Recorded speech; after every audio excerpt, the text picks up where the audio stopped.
Jadi yang pertama adalah memandikan, kedua mengkafani, ketiga mensolatkan, dan terakhir menguburkan. Nah, untuk lebih lengkapnya nanti kita akan simak ya penjelasan terkait dengan materi ini yang akan disampaikan oleh Ustaz Haji Muhammad Sholeh.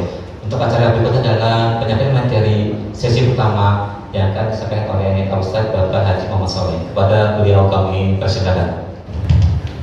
Bismillahirrahmanirrahim. Assalamualaikum warahmatullahi wabarakatuh. A'udzubillahi minasyaitonir rajim. Bismillahirrahmanirrahim. Alhamdulillahirabbil alamin. Qayyimis samawati wal ardi mudabbiril khalaiqi ajmain. Rabbi ishrah li sadri wa yassir li amri wahlul 'uqdatam min lisani yafqahu qawli. Amma ba'du. Yang saya hormati Ketua DKM Masjid Al-Araf Bapak Insinyur Haji Dedi beserta para pengurus DKM lainnya. Yang saya hormati para pengurus wilayah, pengurus RT, wabil khusus pada Bapak Ketua RW 02 yang alhamdulillah pada hari dapat hadir. Selanjutnya juga tidak lupa yang saya hormati para asatidz, para alim ulama, para ibu-ibu, para pengurus majelis taklim. Alhamdulillah di sekolah selalu diberkahi oleh Allah Subhanahu wa taala. Pertama-tama mari kita panjatkan puja dan syukur dari Allah Subhanahu wa taala yang mana pada hari ini kita dapat berkumpul bersama-sama dalam rangka daurah atau kajian atau pendalaman ilmu masalah janais atau ilmu untuk merawat jenazah. Sebelumnya salawat dan salam tidak lupa marilah kita sanjungkan pada junjungan kita Nabi besar Muhammad SAW beserta keluarga, beserta para pengikutnya sampai akhir zaman. Bapak-bapak, ibu-ibu, pengurus maupun jamaah Masjid Al-Araf yang saya hormati, alhamdulillah di tahun 2014 yang lalu saya ditugaskan untuk mengawal jamaah haji Indonesia yang wafat di tanah suci. Jadi sambil menyelam minum air. Jadi tidak sengaja, jadi ongkos riba, ongkos apa atas biaya dinas, bukan ongkos pribadi, ongkos kasih. Yang alhamdulillah dari tahun 1994 itu saya sudah mulai terjun dalam rangka kegiatan-kegiatan kemanusiaan. Terutama yang pertama kali saya terjun itu dalam rangka penanganan tsunami di Aceh. Jadi alhamdulillah di tahun 2012 saya mendirikan lembaga yang bernama Janais. Kalau ibu sambil megang Android atau HP itu di situ kalau ibu ketik www.janais.com itu akan keluar aktivitas yang ada di lembaga kami. Jadi mungkin ini atas berkat doa daripada para jamaah sekalian juga dengan didorong oleh semangat saya untuk terus mengembangkan kegiatan atau mungkin pelatihan-pelatihan selama ini memang kita adakan di beberapa wilayah yang ada di wilayah DKI Jakarta dan Bekasi. Lembaga kami itu sekarang sudah ada di dua kota Madia yang sudah bergerak sekarang intens. Yang pertama di Jakarta Utara dipimpin langsung oleh saya, dan kedua ada di Jakarta Timur oleh Ustaz Taufik. Dengan jumlah anggota semuanya sekitar 2.500 RT lebih. Jadi 2.500 RT. Bayangkan setiap hari itu pasti ada yang meninggal. Tadi saya cerita sama Karen bahwa dalam jangka waktu sebulan kita menyiapkan paket seperti ini 350 sampai 400 dan itu habis. Seperti itu. Jadi tiada hari tanpa pelayanan. Ada saat bisa 2, bisa 3, bisa 4 dan seterusnya. Bahkan ketika kemarin pandemi kita satu lembaga yang turun langsung membantu pemerintah untuk melakukan pemulasaran jenazah COVID yang ada di wilayah.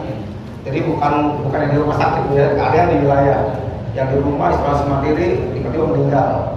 Itu semua langsung kita yang kontak, baik itu di daerah DKI maupun di sekitar Bekasi. Dan alhamdulillah lembaga kami di tahun 2021 juga mendapat penghargaan Presiden dan Kementerian Sosial sebagai salah satu lembaga yang mandiri yang tanpa mau menerima bantuan dari manapun. Jadi kalau di kami, kekuatan lembaga kami adalah infak. Satu RT itu 100.000 per bulan infaknya. Itu untuk pembiayaan operasional kami, baik itu penyediaan perlengkapan, kebutuhan logistik amil maupun juga pemeliharaan kendaraan dan sebagainya. Dan sekarang dari 2012 itu kita sama sekali tidak punya kendaraan. Alhamdulillah sampai hari ini kita unit ambulans sudah mencapai 25, 15 diantaranya itu punya hibah punya kita sendiri. Dan alhamdulillah dari 250 amil itu rata-rata usianya di bawah 40 tahun. Jadi bukan kita menolak untuk yang usia di atas, tapi kita mengutamakan mendapatkan generasi muda. Karena buat biar bagaimanapun kita tuh perlu mobilitas yang tinggi pada ini. Karena tengah malam jam 2 kita telepon, kita dimatikan. Itu kalau kita duduk ibu-ibu yang sepuh tadi, saya khawatir, atau ibu-ibu yang berumah tangga, khawatir kan nanti saya harus izin suami atau sebagainya lah. Banyak hal-hal yang memang harus kita hindari dari kita. Hanya satu mungkin yang perlu kita hindari itu masalah penyakit. Memang hal itu perlu kita antisipasi karena baik langsung secara tidak langsung berhubungan dengan jenazah sudah dipastikan juga akan berhubungan dengan penyakit. Maka salah satu jalan yang kita harus tempuh yaitu untuk memproteksi diri kita. Sebelum kita terjun, kita harus menyiapkan diri kita baik itu fisik maupun perlengkapan yang harus kita lengkapi untuk sebagai sarana nanti kita pelayanan. Apa sih yang perlu kita siapkan? Banyak tuh. Kalau di kita itu untuk baju kita harus pakai apron, harus ada sarung tangan, harus ada masker, harus ada topi penutup, harus ada kacamata juga. Juga sepatu juga kalau bisa sepatu bot atau sepatu yang tidak tembus air. Ini salah satu proteksi diri kita. Begitu juga ketika kita menghadapi COVID, itu semua APD itu harus kita pakai. Bahkan kita kalau pakai APD itu kalau menghadapi COVID itu tidak satu. Sarung tangan harus 2, masker harus 2, semua harus 2. Karena apa? Karena memang buat menjaga diri. Memang selama ini alhamdulillah kemarin itu ketika COVID ini saya juga dibantu dengan Haji Walid. Itu dalam 1 bulan Jakarta Utara itu bisa melayani 440 jenazah COVID. Dan alhamdulillah karyawan saya semua sehat sampai saat ini, tidak ada yang sakit. Karena kita kan juga ada kerjasama dengan rumah sakit, kerjasama dengan Pemda. Jadi setiap seminggu sekali kita di check up, positif juga, negatif juga. Dan alhamdulillah dengan niat yang tulus dan mungkin motivasi kita untuk membantu masyarakat, sehingga sampai akhir kemarin itu terakhir meledak di tahun bulan Juli 2021 semua sehat. Dan total yang kita layani itu dalam jangka waktu 2 tahun itu mencapai 1.000 lebih jenazah kita tangani khusus COVID. Jadi saya harapkan bapak-bapak ibu jangan dijadikan momok, jangan dijadikan sebagai sugesti yang menakutkan bahwa nanti ketika menangani jenazah nanti kita akan tertular, nanti kita akan kena juga COVID dan sebagainya. Yang penting tadi jaga diri, jaga fisik dan juga kondisi tubuh juga harus fit dan seperti itu. Mungkin kita akan sedikit memberikan pengenalan dulu ya. Ada beberapa alat yang mungkin di sini dipakai nggak kayak gini? Nggak dipakai kayak. Iya. Kalau kita memang sudah dari awal sudah kita kita siapkan. Ini namanya velvet bu. Velvet ini fungsinya nanti untuk membaringkan jenazah. Membaringkan jenazah ketika jenazah itu berangkat tiba di rumah sakit atau mungkin dalam hal pengafanan. Kenapa kita menggunakan velvet? Yang pertama memang kami mempunyai pemikiran bahwa ketika kita nanti menggelar kayak kafan, ini tidak acak-acakan tapi sudah melebar. Karena melihat kondisi juga di wilayah Koja, Selijir dan sebagainya itu rumah sakit semua. Jadi kalau kita lebar begitu, nanti ketika membawa jenazah ke dalam, gitu ya karena suka keinjak atau mungkin juga ada kotoran-kotoran yang ada di lingkungan. Jadi nanti ketika jenazah di sini ini kan kapan kita masukkan. Jadi insya Allah nanti tidak akan terinjak atau mengenai kotoran dan sebagainya. Itu fungsi yang pertama. Yang kedua memang itu bisa dipakai ketika nanti jenazah itu tiba malam dengan untuk pengurusannya besok ini. Dan memang saya sudah membiasakan untuk pemulihan jenazah itu kalau di sana tidak ditaruh di lantai. Jadi kita usahakan dia lebih tinggi lah di atas. Yang pertama fungsinya memang satu untuk mencegah adanya hewan-hewan yang nanti mungkin bersemut dan serangga yang nanti akan menginjak di jenazah. Yang kedua dia juga ketika kita berdoa kita lebih enak, lebih gampang. Ketika doa kita lebih enak posisinya sejajar. Begitu juga ketika mengkafani, jadi tidak repot-repot. Pakai terjadi itu tinggal kita harus nungging seperti itu, waduh, luar biasa. Jadi itu banyak kali hal penting yang memang sudah kita kita pelajari dan kita terapkan. Alhamdulillah alat ini lebih efisiensi untuk pelayanan di tengah masyarakat. Yang kedua mungkin agak aneh juga ini apa sih? Ini namanya stretcher, fungsinya untuk mengangkat jenazah. Jadi kalau selama ini kita mengangkat jenazah biasanya pakai tangan, itu memerlukan tenaga dan orang yang cukup banyak. Tapi selalu dengan alat ini kita cukup dengan 2 orang kita sudah bisa mengangkat. Apalagi tadi di wilayah kami itu memang wilayah padat, lewat lorong, kadang-kadang juga di lantai 2, lantai 3. Jadi harus ada alat seperti ini. Jadi selalu nanti bisa buat di kerek, bisa buat di turun tangga dan sebagainya. Kita tidak repot, cukup 2 orang aja. 2 orang udah bisa kita angkat jenazah itu. Yang kedua juga mungkin kan kalau jenazah itu wanita, kan kita kadang agak risih, takut kita menyentuh dan sebagainya. Kalau ini sama nanti kan yang dipegang dia ujung ke atas dan ujung bawah. Jadi tidak perlu harus jenazah tangan harus masuk ke tubuh jenazah dan sebagainya. Ini salah satu antisipasi untuk penggunaan alat ini. Dan selanjutnya mungkin juga ada hal yang jarang dipakai, sensi. Sensi ini bisa juga sensi seperti ini, bisa juga seperti empes gitu ya.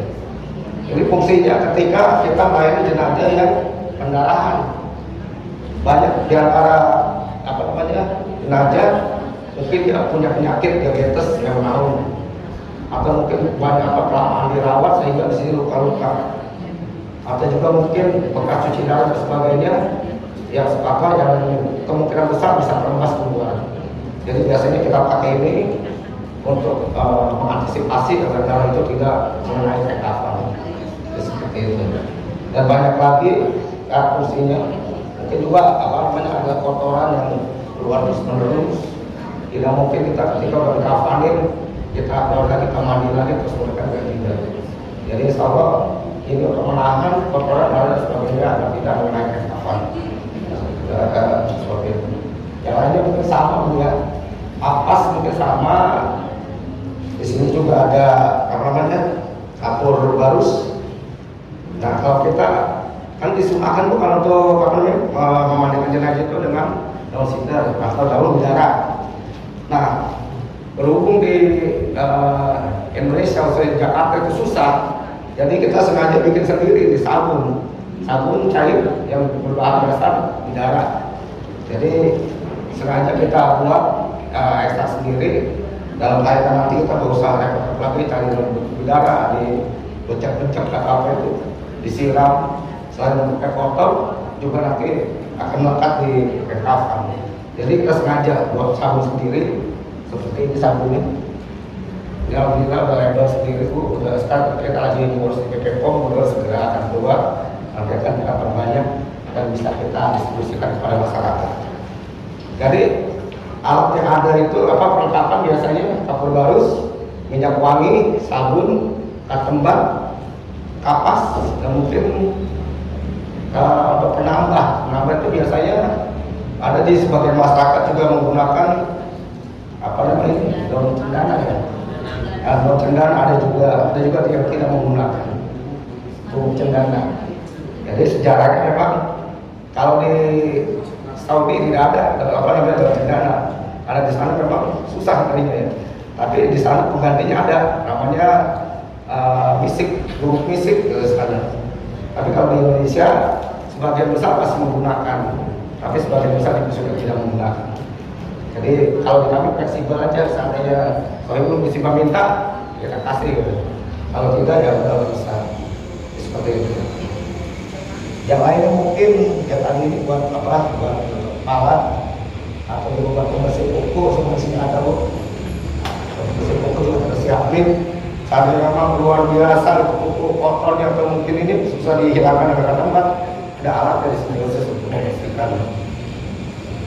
Selain itu ada juga yang penting yang utama, kalau kita juga ada perlengkapan medis pak untuk menghadapi jenazah-jenazah yang tidak apa-apa. Biasa kita menggunakan alat khusus di sini, ada gunting, ada jarum menjahit luka dan sebagainya, semua kita lengkap semua dalam satu tempat.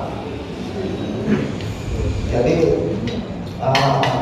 seperti itu ya perlengkapan gitu ya. Nanti kita praktekkan sekaligus mungkin apa kita praktekkan sekaligus nanti kita gunakan seperti itu. Untuk selanjutnya mungkin yang kedua, sekarang gimana sih kita menghadapi ini? Mohon maaf sebelumnya saya bukan menggurui pak ya,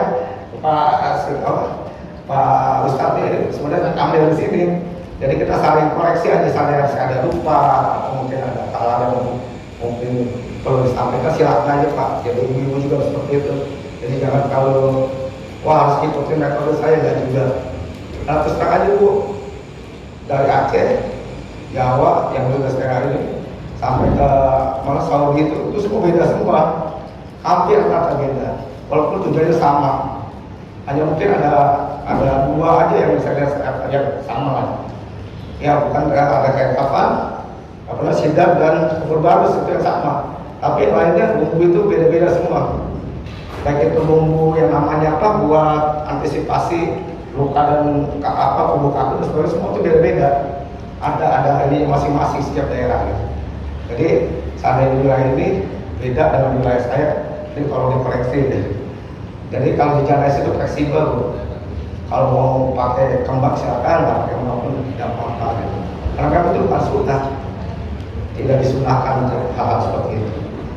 Ya selanjutnya mungkin sebelum kita masuk ke materi apa pemulihan jenazah, mungkin biasanya kita di rumah-rumah itu ketika kita menghadapi saudara, orang tua, mungkin warga dan sebagainya, ketika sakaratul maut, ya, masyarakat memang orang panik gitu.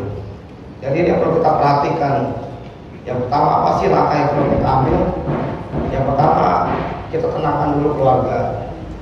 Kita tenangkan dulu keluarga, kita cari posisi yang paling aman lah, paling nyaman lah buat si calon jenazah ini. Jangan sampai dia diletakkan di bawah. Jangan sampai ketika dia ada di teras kita diemin aja, cuma kita hubungi doang gitu. Usahakan kita carilah lokasi yang bagus. Cari tempat tidur, pipa atau sebagainya, apapun yang ada yang bisa dipergunakan, yang sekiranya bisa membuat tubuh daripada calon itu nyaman. Yang kedua, kita letakkan kalau bisa menghadap kiblat. Jadi menghadap kiblat itu bukan berarti kita kalau jenazah berdiri terus menghadap kiblat, tidak. Tapi kita usahakan kaki si jenazah ini ada posisi di arah kiblat.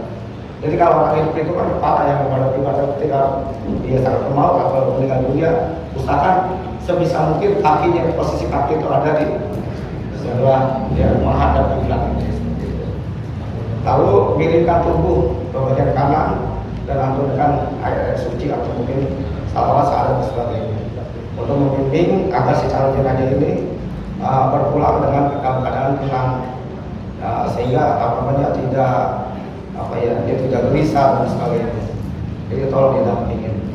Hanya mungkin dalam pendampingan itu juga perlu diperhatikan bahwa ketika kita melaporkan itu kita perlu berulang. Semuanya la ilaha illallah, la ilaha illallah. Kalau bisa la ilaha illallah seterusnya. Tapi kalau tidak bisa la ilaha illallah. Seandainya si calon jenazah sudah mengucapkan, udah kita berhenti dulu. Sampai kita perhatikan itu kita dalam hati kita terus melakukan doa-doa maupun baca ayat suci Al-Quran. Ketika nanti si jenazah itu ada ucapan lain selain la ilaha illallah, dimulai lagi la ilaha illallah, la ilaha illallah sampai dia mengikuti ucapan kita. Terus seperti itu. Jadi jangan biarkan si calon jenazah ini nanti dia mau memanggil anaknya mengenai mama haus gitu. Apa-apa kasih air sedikit, tapi nanti kita ulangi lagi seperti itu sampai diusahakan lafaz terakhir itu seperti yang kita lafazkan, artinya seperti itu, la ilaha illallah. Setelah itu kita berhenti lagi sampai si jenazah itu istilahnya pergi dengan tenang. Ya Bapak Ibu seperti itu. Jadi jangan terus orang muda itu terus lu ngomong. Dia dalam hal seperti itu memang agak sulit. Tidak semua orang itu ketika di akhir hayatnya bisa mengucapkan la ilaha illallah dengan cepat, dengan asik. Tidak semua orang seperti itu. Karena biasanya mungkin banyak orang pahami bahwa biasanya orang yang meninggal itu kadang kebiasaan. Ada di tempat saya yang meninggal ketika dia megang ada ketika dia baru pulang haji, sholat maghrib, dia selender di tiang, tiba-tiba sudah dipanggil Allah Subhanahu wa Ta'ala. Jadi banyak cara sehingga memang tidak semua itu bisa kita pantau. Kadang-kadang kita lupa atau mungkin kita lagi pergi sebentar, tiba-tiba orang tua, saudara kita atau orang kita itu telah pergi sebenarnya kita tahu kasarnya. Dan selanjutnya biasanya kalau orang ciri-cirinya apa sih ketika orang itu sudah meninggal dunia? Yang perlu kita perhatikan yang pertama, kita lihat dari ujung kaki biasanya. Ujung kaki itu biasanya dia cepat lebih dingin dibanding area tubuh lainnya. Gitu. Kalau di kaki udah dingin dan kaki itu cenderung dia tidak angkat gini, tetapi dia biasa ketarik, ketarik gini bu. Karena biasanya kan kalau itu kan ditarik dari atas terus melalui kaki dulu, hingga kebanyakan ke kaki yang begini. Yang kedua biasanya mata itu lebih cenderung dia putih dan melihat ke atas kadang-kadang. Karena apa? Ketika itu diangkat, itu dia mengikuti arah jalannya dulu, jadi dia melihat sehingga banyak jenazah ketahui dia melotot dan sebagainya. Itu hal yang biasa sekali. Dan ciri ketiga juga karena kita lihat dari hidung, itu kadang suka miring, lebih miring daripada biasanya. Itu tanda-tandanya. Dan memang apa namanya kita memang hal seperti ini kadang agak ini ketika ada yang sakral maut itu bisa panik gitu. Walaupun kita biasa tapi kadang panik, apalagi yang kita apa namanya kemarin itu kerabat dekat, orang tua kita, saudara kita itu bisa panik, lupa semuanya kadang ada seperti itu. Tapi mudah-mudahan dengan kajian-kajian atau pelatihan-pelatihan atau masukan-masukan dari para ulama nanti ibu lebih tidak takut lagi menghadapi hal seperti itu.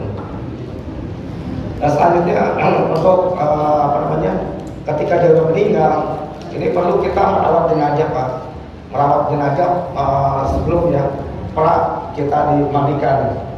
Jadi apa sih yang perlu kita perhatikan dalam pengurusan jenazah ketika dia baru meninggal? Yang pertama kita perhatikan apa namanya dulu pakaiannya dulu ya. Pakaiannya dulu. Kalau nggak dulu kita pegangan dulu. Kita lihat jenazah itu apa namanya sebelum dia kaku bu, biasa kita akan pegangan dulu. Pokoknya di bagian tangan nih, ketika dia meninggal begini atau kakinya gimana gitu, itu kita akan pegangan dulu. Jadi kalau begini kita usahakan kita pelan-pelan. Mas ini juga begini pelan. Juga bagian sini tarik gini pelan. Juga nanti bagian kiri sama diremas-remas. Di apa pokoknya direlaksasi lah dengan itu. Terus ini sampai ini nanti bisa disenangkan atau diluruskan seperti itu. Dan yang kedua kita perlu perhatikan juga baju. Setelah itu kita buka, misalkan kita buka baju, kita gunting seperti biasa kita gunting dan melepas baju. Nanti baru ditutup dengan kain. Dan kain itu perlu diperhatikan jangan banyak-banyak Pak. Biasanya tubuh orang yang sudah meninggal itu relatif lebih sensitif dibanding masih hidup. Jadi kalau apalagi dia punya penyakit diabetes yang punya luka banyak, terus banyak kulit yang sudah gampang terkelupas, itu kalau kita kasih kain tebal bisa 2 lapis, 3 lapis, itu kemungkinan besar bisa banyak terkelupas. Jadi kalau bisa 1 lembar aja, yang penting dia kain berwarna yang tidak tembus pandang. begitu ke bagian muka bisa dikasih kerudung dan sebagainya, yang juga tidak harus banyak lapisan, karena suhu badan jenazah itu biasanya mengikuti suhu yang ada di ruangan. Kalau di ruangan itu panas, otomatis jenazah itu berarti mengeluarkan aura yang panas juga. Jadi kalau punya AC ya mungkin kalau pejabat terserah dia mau pakai sutra atau apa, mungkin ada ruangannya bagus ya, seperti itu. Nah, selanjutnya juga Mohon maaf Pak, sebelumnya ya silakan Pak. perlu kita supaya semua paham dan insya Allah kita juga akan mengambil. Tadi di awal disebutkan ini yang disampaikan alat-alat ini, saya sedikit belum paham. Berkenaan dengan operasi kecil lah dikatakan, yang ada alat-alat gunting, ada jarum. Ini apakah itu bisa dilaksanakan? Karena gini, sebagian pendapat bahwa mayat itu tidak boleh disakiti dan seterusnya, termasuk potong kuku, potong rambut dan seterusnya. Benda-benda yang asli akan nempel dengan itu tidak bisa dipotong setelah meninggal, sesudah meninggal. Nah, saya tadi setahu saya tadi, saya lihat misalkan tadi ada apa itu, kalau ada lubang dijahit atau apa itu bagaimana hukumnya? Karena terus terang saya belum memakai itu, artinya sebegitu kami hindari karena itu termasuk menyakiti seorang lain gitu. Jadi saya tidak memakai itu walaupun itu ada luka ataupun ada lubang, nah itu kena flu dan sebagainya, atau lubang apakah itu berlubang di mayat itu kami tidak berani melakukan karena jadi kok bisa seperti itu gitu. Pertanyaan sendiri, jadi gimana? Terima kasih Pak Ustadz ya.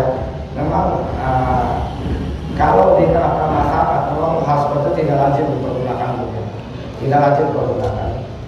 Tadi kenapa saya perlihatkan itu karena memang saya juga pernah tugas di beberapa rumah sakit Pak. Itu kita menggunakan sampai sekarang masih saya simpan aja. Jadi kalau di rumah sakit itu kan ada korban kecelakaan, ada bahkan ketika di Palestina itu ada korban perang, ketika di tsunami Aceh itu ada korban luka akibat bencana alam. Itu alat seperti ini yang kita pakai. Karena apa? Karena memang kalau kita tahu, kita memang tidak boleh menyakiti tubuh jenazah. Bahkan mungkin kita sadari, kita sedikit ada agak kasar dengan jenazah, itu sama aja 500 sayatan pedang. Kalau tahu, cuma kita nggak dengar aja. Reaksi mayat kita nggak dengar. Tapi kalau kita dengar, itu luar biasa. Makanya nanti kita peragakan ada teknik-teknik bagaimana caranya supaya mengusap secara halus, memperlakukan jenazah secara manusiawi dan sebagainya. Jadi mohon maaf kan, proses saya menjelaskan bahwa memang alat ini yang kita gunakan dalam rangka pemeriksaan medis, bagian kecelakaan. Dan kecelakaan kan karena kurang normal posisi kepala atau mungkin tangan, dan juga biasanya kalau di rumah sakit itu kita sambung, kita rapikan, ya seperti itu.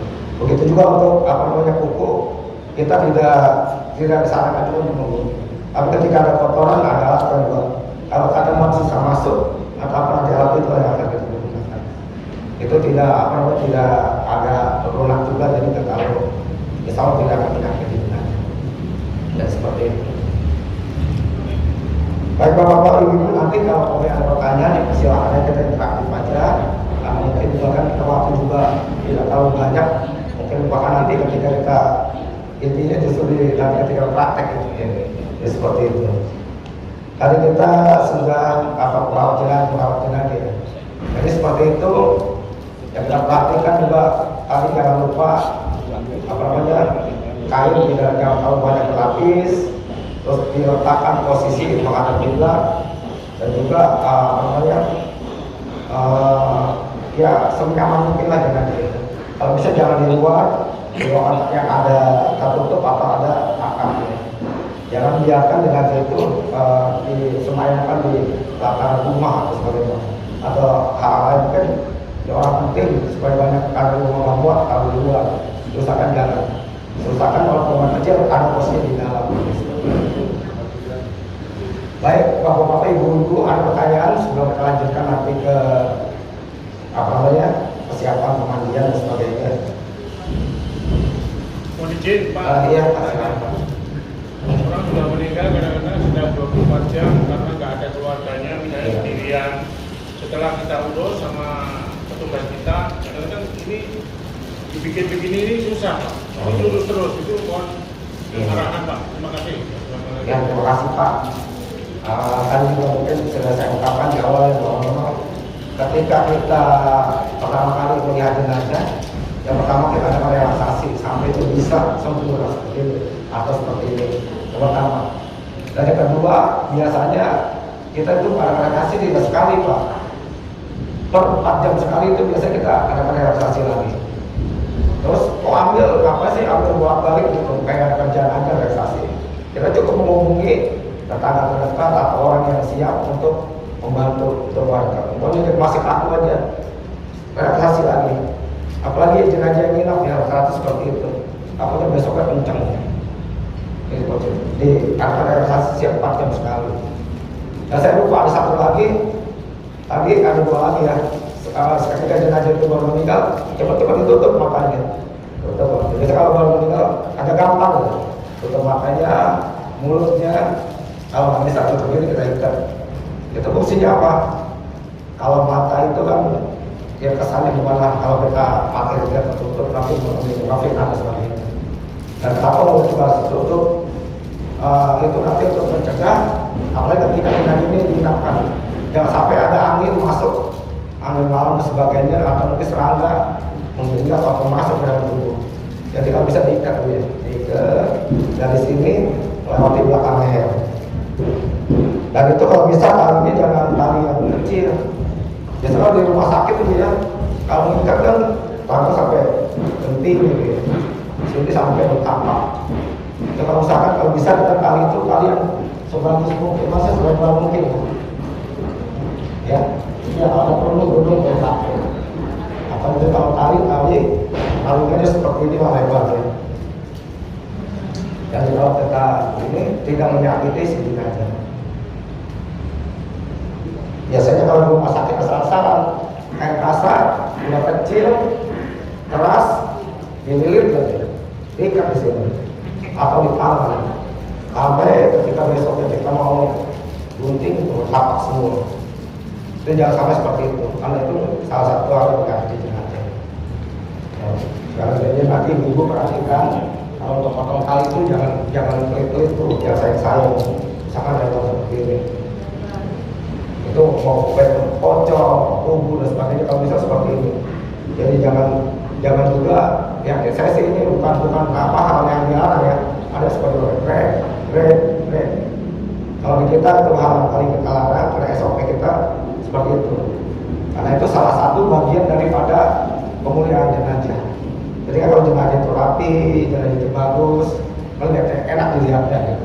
Dan juga mungkin si jenazah ini juga asik merasakan.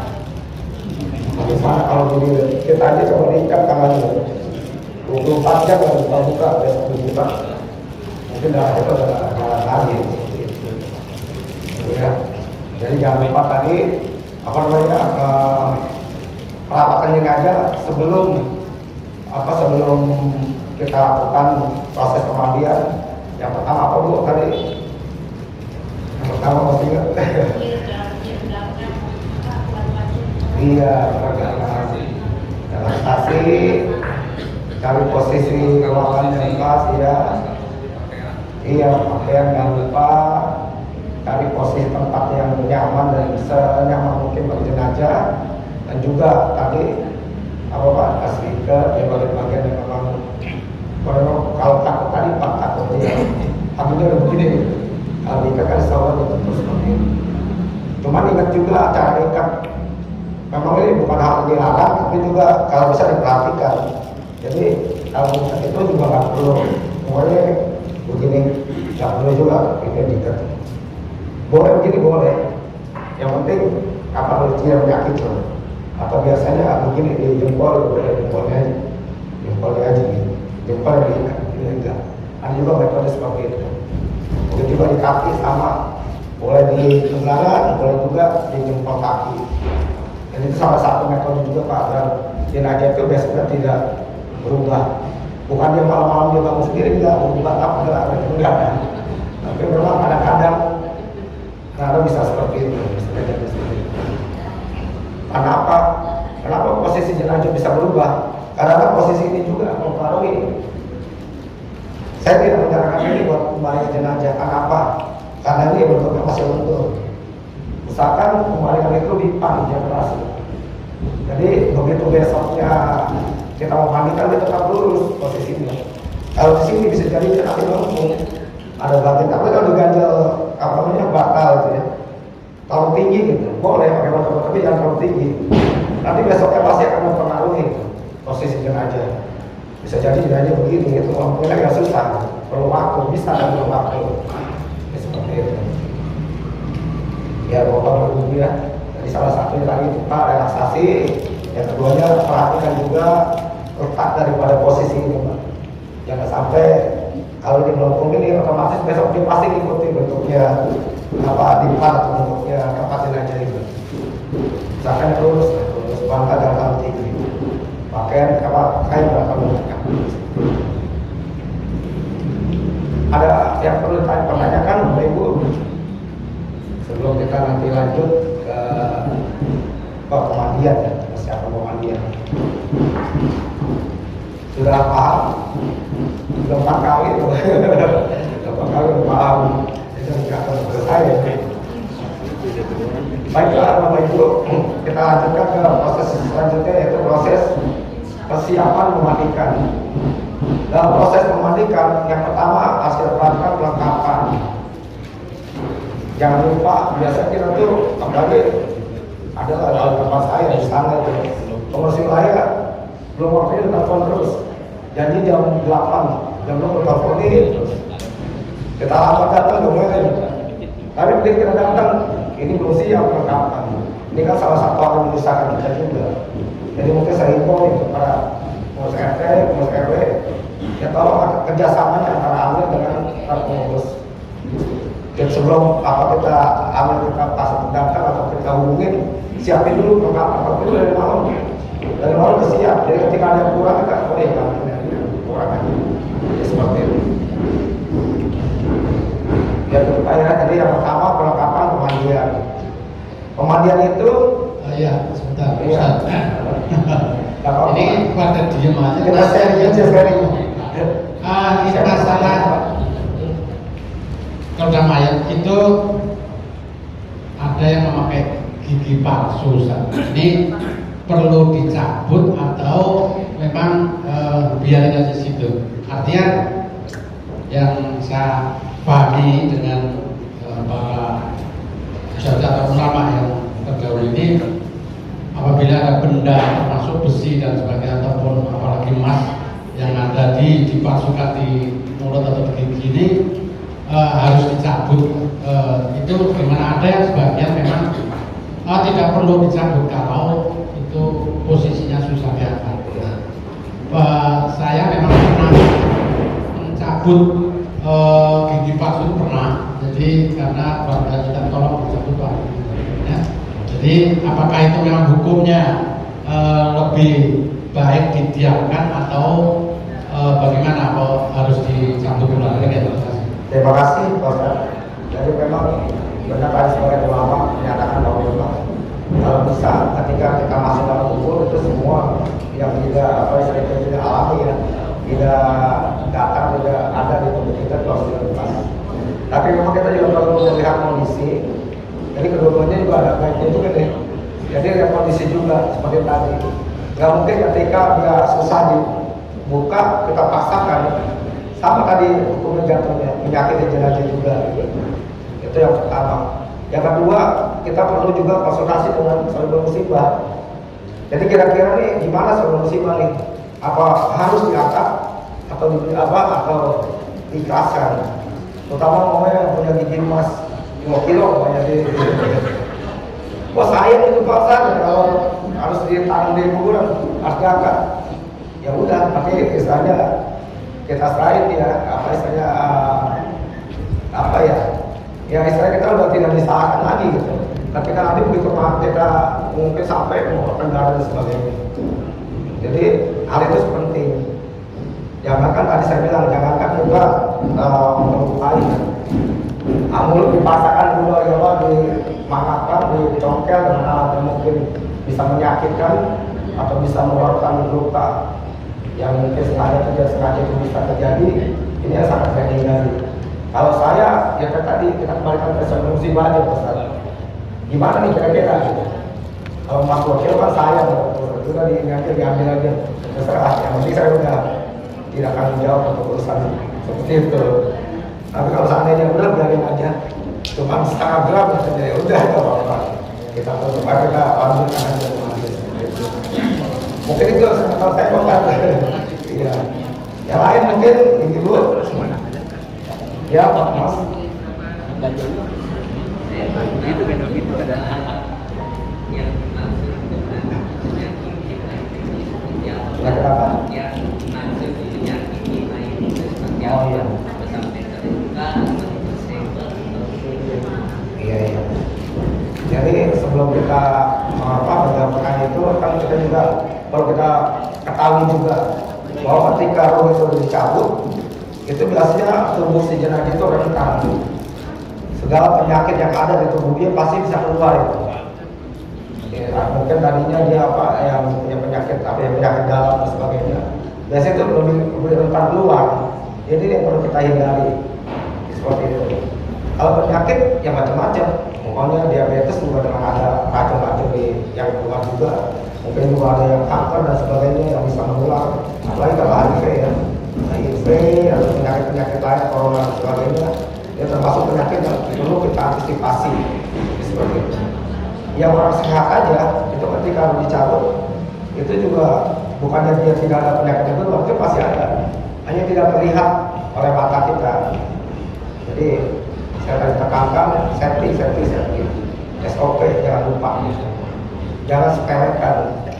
Kenapa orang biasanya habis pulang dengan memandikan atau badan pas sakit, perpugel, terus saya berasi di tengkuk atau saya pakai baju pusing gitu.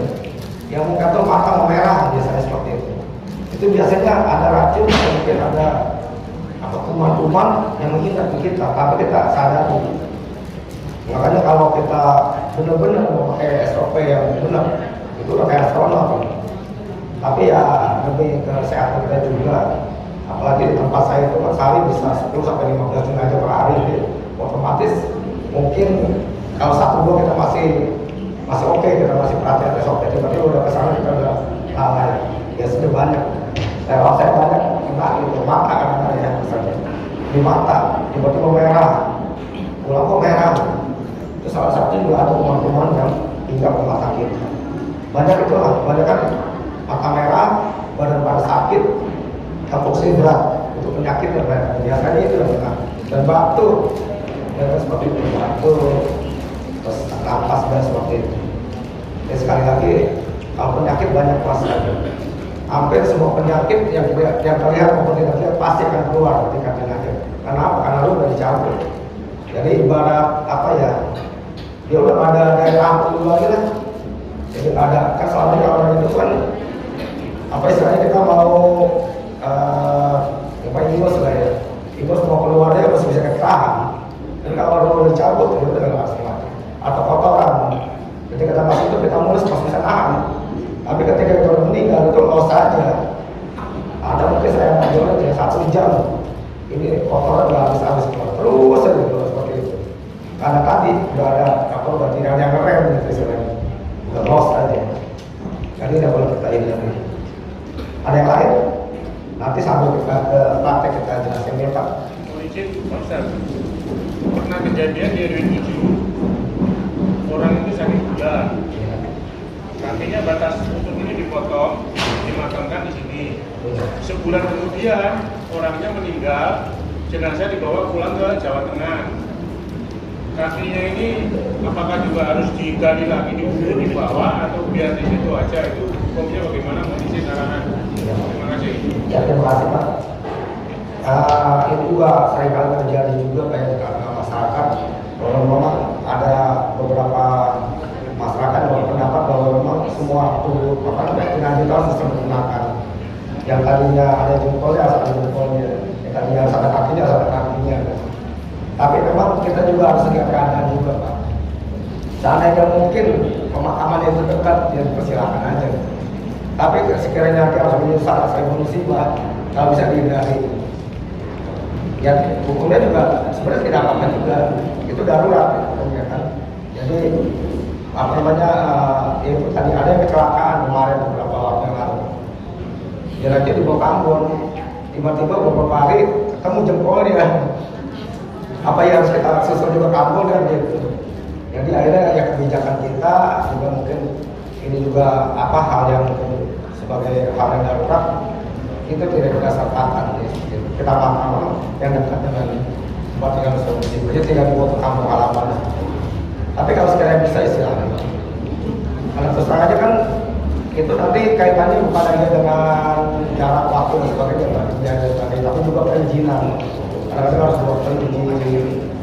Kalau di sana bisa gitu. Kalau di Jakarta sih bisa selesai silakan aja masalah. Jadi kita fleksibel aja Pak. Enggak apa yang kalau ini tidak boleh kita fleksibel aja karena memang sifatnya darurat. Baik, yang lain mungkin ada pertanyaan? Ya.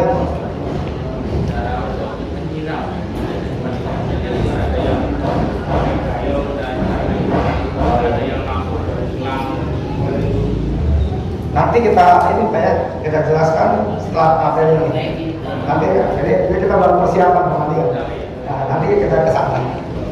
Yang lainnya, yang tadi kita bicarakan. Ya, silakan Pak.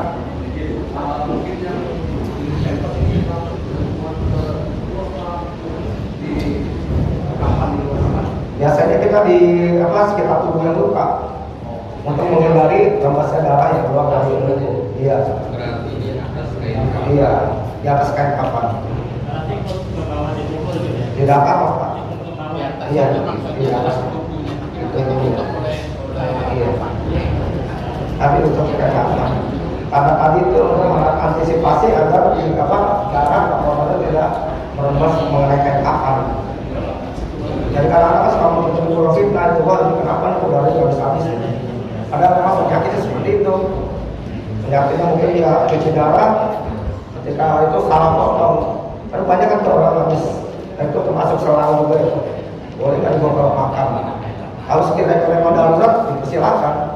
Karena selang itu hasil ya kita cuci darah kalau kita cabut udaranya terus itu nggak habis-habis. Apalagi dibawa keluar kota, bisa-bisa nanti semua kain apa itu karena darah semua ya seperti itu. Banyak. Yang lain ada kan?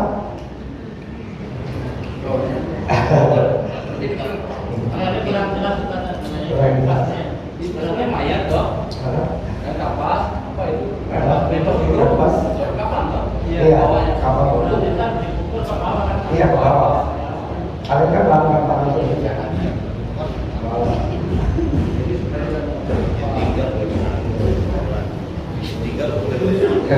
Ya lanjut Pak ya. Ya Ibu. Tadi masalah perjalanan jenazah itu Pak. Kalau jenazah itu kan prosesnya bolak-balik itu ya Pak ya. Tapi ketika jenazah itu mau menuju balik kampung kan otomatis kan kita perjalanan nanti tetap ada begitu Pak. Karena ada penyakit itu bagaimana Pak? Oh iya. Itu kan biasanya Bu ada yang ada yang kaku itu karena pembawaan sebelum dia meninggal seperti itu. Ada juga setelah meninggal baru seperti itu kan. Kalau umpamanya sebelum meninggal dia seperti itu, kita biarkan aja. Karena biar bagaimana tidak bisa itu ya. Umpamanya cacat. Ada kemarin begini gitu. Ketika saya kapan saya bingung. Udah itu lepas kok saya mengajuin aja gitu. Saya berbohong aja. Tangannya begini aja saya. Jadi udah biarin aja. Karena itu saya tanya, oh dia bekas operasi. Begitu habis operasi dia bisa balik lagi. Jadi apa begitu terus. Tapi kalau penyakit yang kaku setelah dia meninggal itu masih bisa, masih bisa. Ada beberapa cara yang biasa kita pakai. Yang pertama tadi pakai sidar itu. Jadi kita balurin pakai perumas sabun sinyalnya kita matikan. Jadi kita dibalurin dulu sebelum kita kena air paling 5 menit. Nanti setelah 5 menit kita relaksasi lagi. Bisa seperti itu. Kalau mungkin juga ya seperti lah kalau pakai kaku ya. Dan jauh besar ini ada kayak kaku. Tiba-tiba udah paling 4 hari baru ketemu dia gede-gede. Insya Allah 4 hari masih bisa diluruskan. Yang penting tadi butuh waktu. Butuh waktu dan kalau diperhatikan juga kira saat itu mengorek kasar ya. Mengorek kasar tuh jangan gerak juga. Pelan-pelan aja. Jarinya juga pijit kalau pijit biasa gitu. Nggak boleh dikerak, dipasang boleh pelan-pelan. Kalau dipasang itu bukan tambah bener, nanti malah tambah ya nggak bisa mendapat sebagainya lagi. Soalnya kalau dan tadi kalau dilakukan itu usahakan 4 jam sekali, 4 jam tengok lagi, relaksasi lagi. Oh ambilnya jauh nih nggak bisa relaksasi ya, ambilnya usahakan ketika ambil melihat awal dia datang kasih tahu orang siapa yang ada di situ. Kalau nanti 4 jam kalau direlaksasi lah supaya ini nanti besok ketika manggil bisa lentur, bisa lemes, nggak bisa bentuknya sempurna seperti yang diharapkan. Yang lain Bu, ada lagi?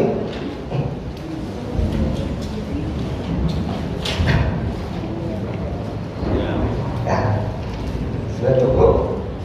Ya kita kembali ke perlengkapan sebelum kita memandikan. Ya kita perlu perhatikan betapa pemandian tadi harus disiapkan. Posisi pemandian itu juga harus kita perhatikan ya. Ini Pak, ini kan kita ada satu wilayah yang dari kita mau dibawa ke luar Jawa. Suatu saat kan ini kan si apa tadi itu yang buat bungkus itu patah atau bisa diganti Pak? Maksudnya diganti kain kapannya gitu. Jadi gini Pak ya, seandainya kita menemukan seperti itu, biasanya itu benar berdarah pada itu selang sama jauh. Itu ketika kita kapan itu tahu dia bersih, tapi nanti di jalan kita gunjang-gunjang keluar lagi darah. Itu sebenarnya kalau untuk memandikan itu tidak wajib pulang, yang wajib pulang kafani. Jadi kapan kalau bisa diulang, kalau memandikan sudah cukup 1 kali. Karena itu udah dianggap, ya udah dianggap sah. Jadi kalau bisa kan kapan? Kalau banyak sekali belum mau darah, kita ganti lah, sampai saat ini. Seperti itu. Ini bisa diganti. Bisa diganti. Jadi ya tadi untuk fitnah, juga untuk apa istilahnya ya kenyamanan si jenazah sendiri lah. Tapi Ya sampai dia. Itu nggak membatalkan wudhunya dia Pak? Tidak Pak. Karena ketika dia sudah diambil, itu kan dia sudah lepas daripada dunia ini. Wudhu itu berasal pertama dia selanjutnya sudah lagi. Yang lain Pak, Ibu mungkin suara saya agak parah nih Bu, mohon doanya biar cepat pulih lagi. Baik, kita lanjutkan dulu tadi kembali ke pemandian. Usahakan perlengkapan pemandian itu terutama untuk pemandian kita lihat posisi. Kalau bisa bagian kepala daripada pemandian itu lebih tinggi daripada bagian kaki. Nanti kalau bapak yang bikin ini usahakannya lebih ada masyarakat air bisa observasi ke sana. Iya. Terus kita perhatikan juga ini bantalan ini, jangan sampai bantalan udah tipis, sudah rusak, yang bolong-bolong, kita pasang juga. Terus salah satu juga tadi menyampaikan si jenazah. Bikinlah senyaman mungkin, sebagus mungkin, sempuk mungkin itu. Itu apa saja salah satu juga pemulihan jenazah. Banyak di beberapa tempat ya sudah patah masih dipakai aja. Itu kan salah satu juga tanggung jawab wilayah gitu. Kan itu termasuk tanggung kifayah, tanggung jawab masyarakat bersama. Kalau yang enak sebelum kita pakai kita coba suruh pakai begitu. Ada patah, pakunya dan nonjol, masih kita pakai aja, kan sakit juga. Itu harus diperhatikan itu. Yang pertama pemandian, kedua bantalannya, yang ketiga juga hijab. Hijab itu kalau bisa jangan sampai ada selain terbuka, jadi tidak mungkin orang lain bisa melihat ke dalamnya. Itu perlu diperhatikan juga. Terus tempatnya di mana sempit, pokoknya ya sebisa mungkin lah. Sebisa mungkin. Dan usahakan kalau memandikan itu atap ini jangan terbuka juga. Kalau ada ruangan lebih bagus di ruangan atau di garasi atau tempat lain yang memang tertutup bagian atas maupun samping. Terutama dari samping lah. Kayak ada orang nyintak itu salah satu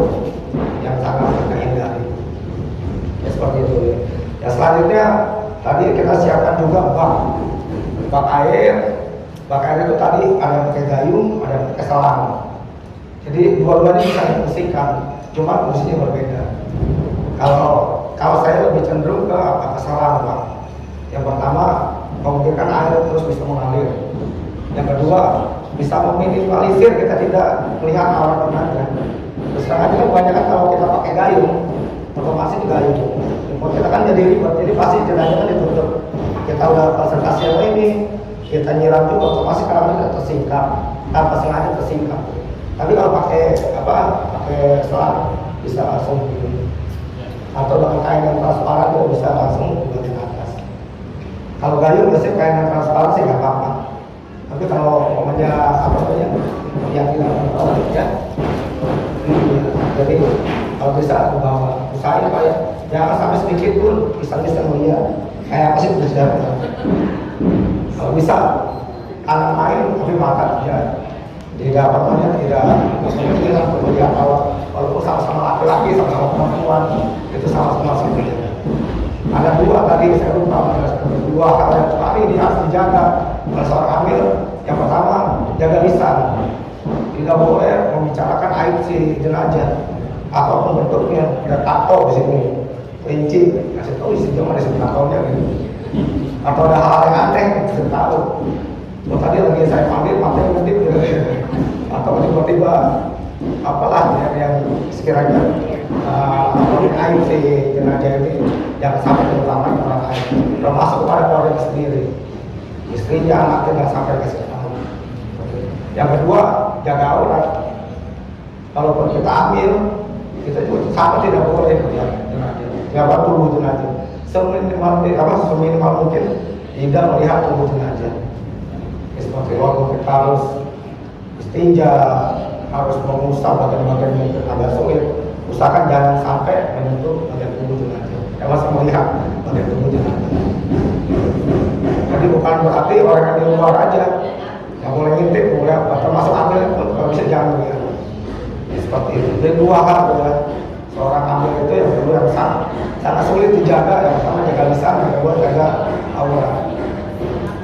Jadi seperti itu. Saya lanjut tuh ya tadi ke perlengkapan ya. Tadi fungsinya gayung juga bisa berfungsi seandainya kain penutup jenazah itu menggunakan kain yang transparan. Ada nanti saya tunjukkan kain yang transparan. Ada juga kan punya batik Pak. Kalau batik itu apalagi batik baru itu kan airnya tembus, disiram tetap aja dia masih ada lilin-lilin itu kan nggak tembus ke bagian tubuh. Kalau kita begini otomatis kita harus meningkat dan itu kemungkinan besar pasti terlihat itu tubuh si jenazah. Jadi itu kalau selang ya tadi jadi sama-sama ada fungsinya ya, seperti itu. Dan selanjutnya ada alat yang perlu kita siapkan juga, baskom. Baskom itu ada gunanya itu untuk air atau diharus. Dan juga sebagian masyarakat untuk menggunakan air kumal itu perlu juga sih. Baskom atau bak yang mungkin yang bersih lah sebersih mungkin. Gayung yang minimal juga lebih bagus seperti itu. Dan sama seperti tadi diusahakan menghadap kiblat. Jadi posisi komandan diusahakan menghadap kiblat. Kalau kiblat bukan kaki, ya berarti kaki yang menghadap ke sana. Kalau ini pokoknya di masih makan lah. Seandainya bisa ya.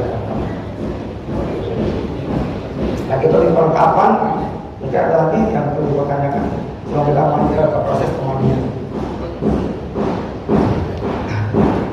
Sudah tidak ada. Kita lanjut dulu ya ke pemandian. Iya. Jadi sebelum kita masuk proses pemandian, otomatis ya. Yang dimaksud tadi menghadap kiblat itu apa disunahkan? Apa bagaimana? Apa adab kita seperti itu? Sebenarnya disunahkan Pak, itu disunahkan. Tapi seandainya masih darurat dan pada lokasi tidak memungkinkan juga tidak apa-apa. Posisi mayat menghadap kita. Iya, jadi kakinya Pak, namanya juga sudah sana. Kakinya Kakinya ke sana. Iya. Iya, setelah sholat. Kakinya yang menghadap kita. Kaki yang menghadap kita, bukan kepalanya ke sana ya, tapi kakinya yang menghadap ke sana. Ya, seperti itu. Itu disunahkan. Ya, seperti itu. Kalau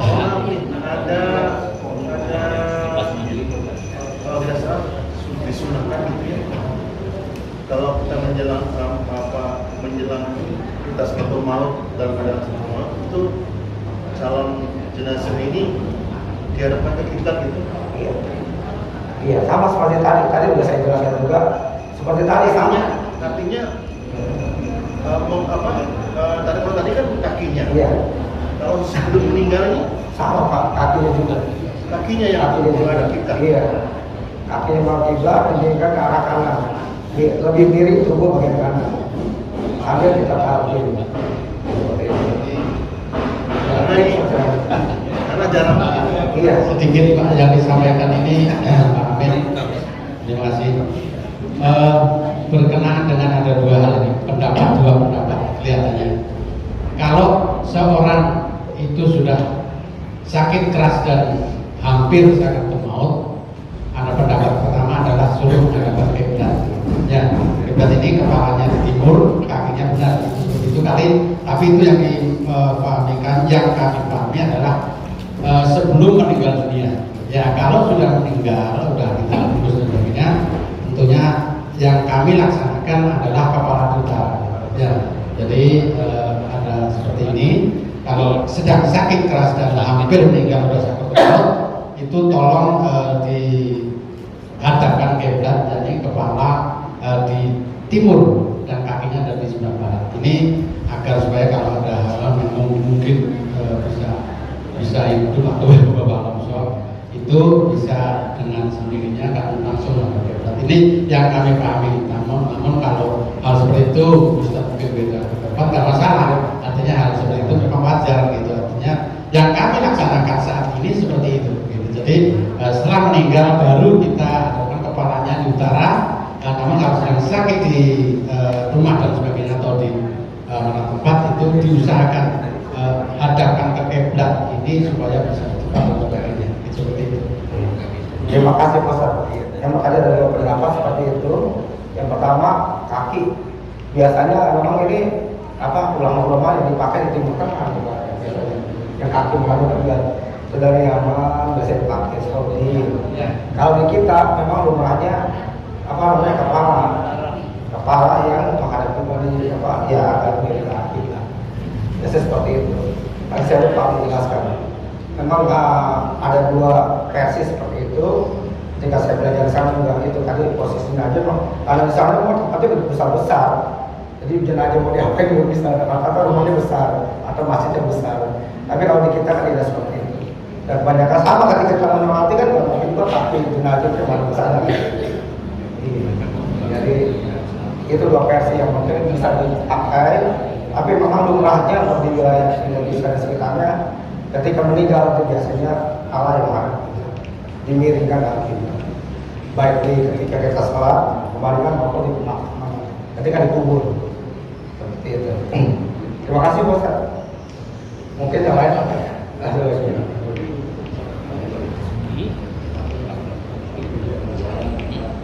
Baik, kita sekarang masuk ke pemandian ya, Bapak Ibu. Jadi jenazah ini kan biasanya ada yang meninggal di rumah, ada yang meninggal di rumah sakit. Kalau yang meninggal di rumah biasanya itu udah rapi, paling baju yang belum dibuka atau mungkin ya baju belum terbuka, atau mungkin ada apa sih yang perlu dirapikan. Tapi biasanya kalau di rumah sakit itu kan biasanya ada plaster-plaster yang menempel di tubuh. Jadi jangan lupa harus diperiksa dulu. Jadi ketika jenazah masuk ke ruang pemandian, yang pertama itu harus kita periksa dulu bagian tubuhnya. Mungkin ada plaster, mungkin ada hal-hal yang menempel dan sebagainya. Ini harus kita singkirkan dulu, harus kita buang dulu. Baju kita buang, tangan terbuka, tangan juga kita buang dan sebagainya. Agar tadi air itu nanti bisa secara sempurna mengenai tubuh si jenazah. Yang pertama. Yang kedua, tutup jenazah dengan serapat-rapatnya, sehingga tidak memungkinkan sang amil maupun asisten amil melihat bagian tubuh dari jenazah ini. Dan yang ketiga, yang perlu kita perhatikan juga nantinya tadi posisi jenazah sudah kita jelaskan juga apa namanya ya tadi kalau kita pertama kali masuk saat masih ada kaku-kaku itu kita realisasi lagi. Jadi kalau yang agak ini kalau kita pakai sabun di darah itu kita balurin dulu tunggu 5 menit baru nanti kita mulai realisasi. Karena di darah itu salah satu fungsinya selain untuk banyak Bu, banyak kan orang kan pakai sabun apa logam dan sebagainya. Yang pertama memang kita apa istilahnya karena ini produksi sendiri, saya mengkhawatirkan bahan-bahan dari sabun itu ada hal yang mungkin tidak diperkenankan. Misalnya ada apa sih, ada orang bilang ada lemak babi dan sebagainya, minyak babi dan sebagainya itu yang kita hindari. Tapi kalau yang dari apa namanya kita buat sendiri, otomatis kita tahu bahan yang kita pakai, komposisinya kita tahu. Jadi selain mineral itu, selain untuk melicinkan, untuk menghaluskan kulit, itu biasanya untuk apa sendi-sendi ini, memaskan sendi-sendi. Nanti insya Allah. Tapi kalau yang udah parah sekali, Mas,